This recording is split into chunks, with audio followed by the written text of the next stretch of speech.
Welcome to Cyberspace. I'm your host, Leslie Poston, and today we're diving into something that bridges my early research work with our ongoing exploration of digital psychology. We're going to talk about fan behavior, social movements, and how understanding one might be the key to making the other more effective. While my research interests have since moved on in my doctoral work, my early research explored this, and I want to share those highlights with you today, especially in light of the extraordinary hands-off protest we just witnessed this past weekend. Is a successful restorative justice movement driven by fan behavior? This question became the foundation of my early research. Think about it.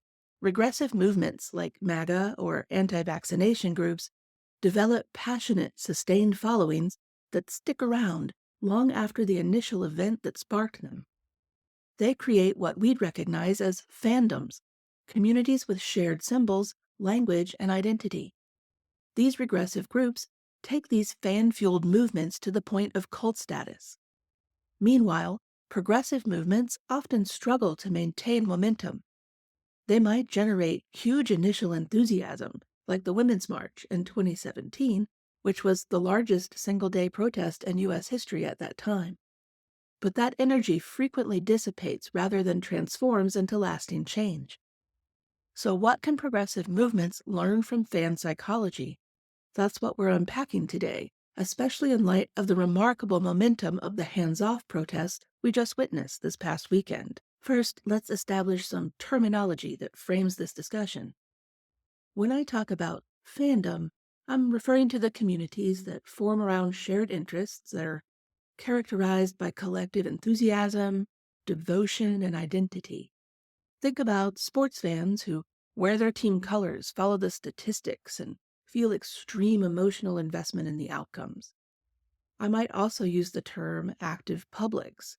This was coined by researcher Hallahan, and it describes groups that actively seek and process information about a cause or an issue rather than just passively receiving it.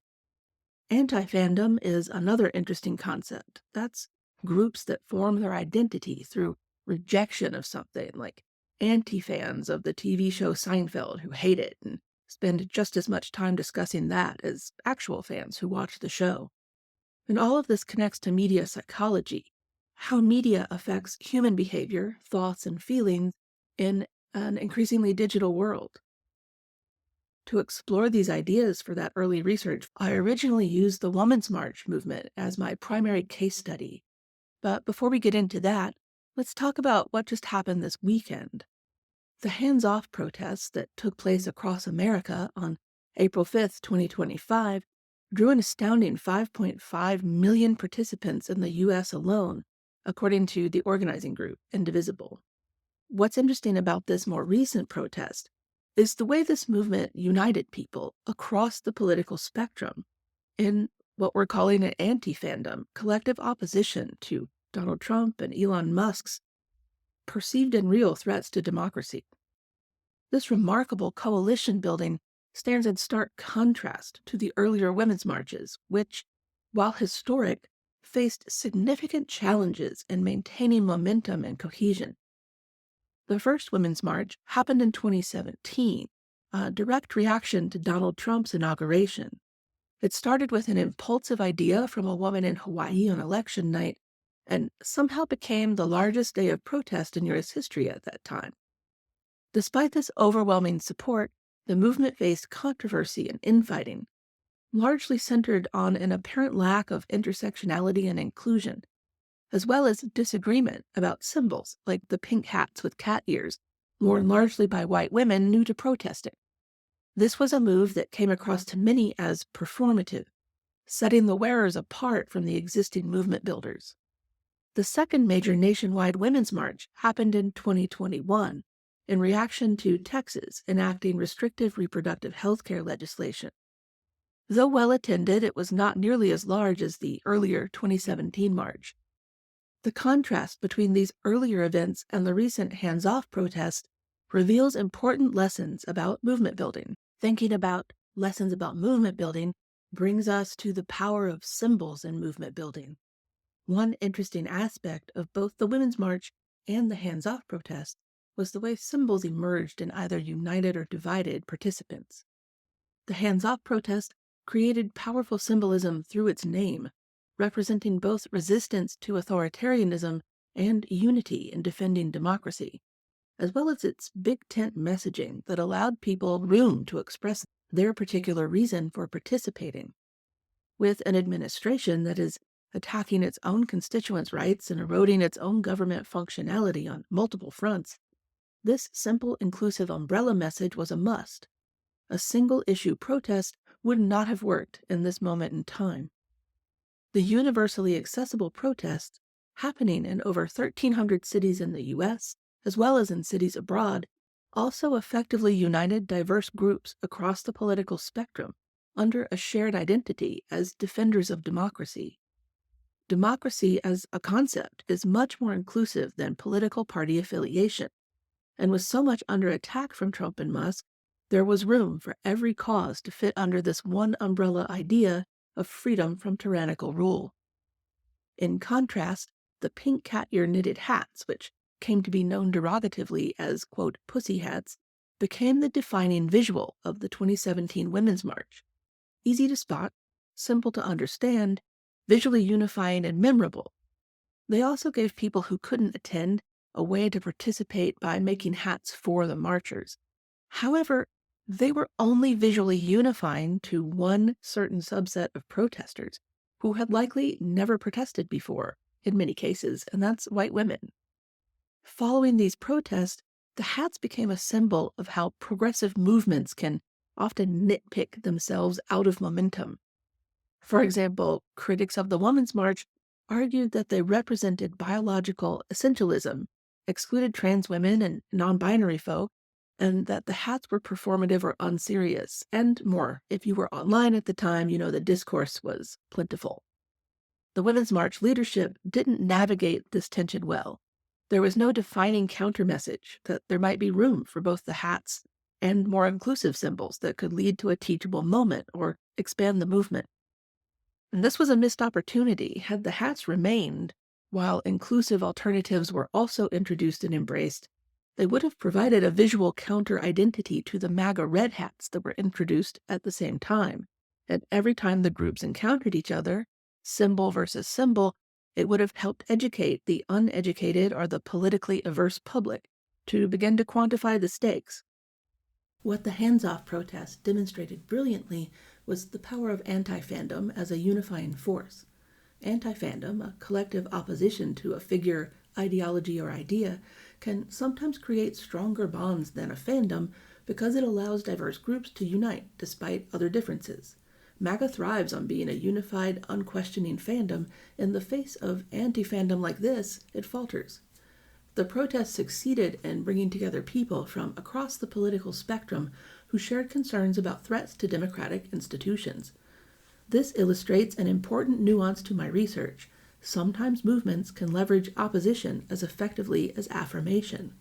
The hands-off protests created a collective identity around what participants stood against, authoritarianism, rather than only what they stood for, democracy. This is more resonant than the Democrats' usual posturing against a single evil boogeyman like Trump. As the past 3 months in the United States have shown, the damage a well-orchestrated plan like Project 2025 can do to democracy is magnified with someone like a malignant P.T. Barnum at the wheel. But it's still a well-orchestrated plan that multiple people are enacting. Regressive movements like MAGA have long understood how to create symbols of solidarity and participation opportunities. They excel at centering participants in the story being told by the movement. They meet supporters' need for community, bolster their sense of self in relation to a larger group, and provide organization. Progressive movements can leverage these same principles, as we saw with the hands-off protest. The concept of enduring empowerment gives participants a way to see the impact their role in collective action has on the overall movement. This builds emotional resonance with the cause, moving participants from a state of despair to a state of empowerment, and this is where we need to be to build the better future. In the years since I completed my thesis, fascinating new research has emerged on the psychology of movement building that add depth to my understanding of both the Women's March and the hands-off protests. Research on identity fusion represents a visceral sense of oneness with a group that goes beyond mere identification. Gomez and colleagues found that this fusion serves as a powerful predictor of extreme pro-group behaviors and self-sacrifice. This might explain why the Women's March struggled with sustainability between its reactive protest moments. Without sufficient identity fusion, participants weren't bound tightly enough to the movement to withstand internal critique. Chinjiya and colleagues demonstrated that strongly fused individuals feel a visceral responsibility towards their group, motivating self-sacrificial actions. The research also shows that shared emotional experiences, such as flashbulb memories of significant events like Trump's election or inauguration, can lead to deeper identity fusion. Another advancement comes from research on moral emotions and collective action. Landman and Roman discovered that while negative emotions like anger and indignation can rapidly mobilize people for protest, positive emotions like feeling moved are also powerful motivators for collective action. This dynamic was visible in how the hands-off protest managed to transform initial outrage into a sense of solidarity and collective empowerment. Ayanian and colleagues found that in repressive contexts, protesters are primarily motivated by outrage, movement identification, or moral obligation, rather than political efficacy. Sylvanathan and Jetton emphasized that the experience of participating in collective action itself can foster continued commitment, while movement leaders play a vital role in uniting participants and mobilizing broader societal support. Recent studies on transversal solidarity and coalition building across identity differences are particularly relevant to this discussion. Dencher examines how movements navigate fragmentation and exclusionary identity politics, while Stepandik and colleagues analyzed how intersectional political solidarity can be created and maintained. Gewertz emphasizes the importance of negotiating differences and leveraging uneven privileges in coalition building. These studies suggest that successful movements need three critical components to maintain cohesion: explicit naming and addressing of power differentials within the movement, creating spaces for intra-movement dialogue about tensions, and emphasizing shared vulnerability to common threats. The hands-off protest excelled particularly in that third component. Research on ritual participation and movement activities by Gelfand and colleagues and Parkinson reveals that synchronized behaviors in collective gatherings can trigger neural synchrony among participants, something that regressive and religious movements tend to capitalize on. Think unifying hymns or group chants at a protest, for example. Zamita and colleagues found that participation in collective rituals enhances perceived emotional synchrony, social integration, and personal well-being as well. Finally, I'm fascinated by recent work on networked individualism and social movements. Tyndall and colleagues highlighted the importance of personal networks in shaping movement participation. Wong and colleagues demonstrate how social media plays a vital role in enabling connective action and facilitating the transition to more organized forms of collective action. Flesher examines how autonomous network logics can sustain strong movements without traditional organizational structures, emphasizing the importance of shared political culture and a collective identity, which explains why imposing a single symbolic identity like the pink hats can backfire, while offering multiple entry points for identity expression, like at the hands-off protest, strengthens overall cohesion. The hands-off protest demonstrated effective digital organizing that helped them achieve unprecedented turnout. Organizers leveraged social media not just for awareness but for active coordination, as well as utilizing consistent local in-person group meetings, an email list, and virtual Zoom calls. They also developed clear messaging that could be reproduced and shared easily across platforms, creating a digital ecosystem that supported real-world action.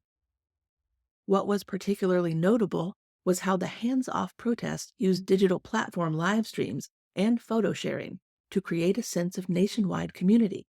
Participants could see in real time that they were part of something much larger than their local gathering, which reinforce their sense of collective power.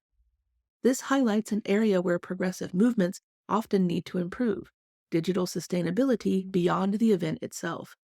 Posting disappearing Instagram stories just the day of the protest is useful, but not necessarily sticky enough to last and grow. Excellent social media tools for movement building include short video on platforms with finely tuned algorithms that don't require ads for leverage, like TikTok, as well as community building on private social platforms like Discord, in addition to real life organizing. Another necessity is a list of actionable goals. The Women's March faced hurdles centered on not including marginalized groups in the goal setting for the organization. Having clear, actionable goals gives participants a measurable way to see how they're contributing, which reinforces their sense of belonging and purpose. Progressive movements excel at conveying simplistic ideas within strong emotional stories, usually based in fear or anger. Fear is an especially strong emotion for driving behavior. They use storytelling that centers the listener, a powerful way to turn a simple supporter into a true fan. Progressive movement leaders could learn from this and include more emotional storytelling to convey their message to a wider audience. Creating emotionally resonant stories for participants can help enhance the necessary us versus them mentality that often spurs participants into taking action on behalf of a group. While creating these larger narratives, progressive movement organizers must also become adept at creating stories for smaller, disparate groups within the larger group. The hands-off protest benefited from this moment in time where every news story has a deep personal impact on every U.S. citizen, making it easier for people to see themselves in the story of saving democracy and to participate. The hands-off protests provide a blueprint for future progressive organizing.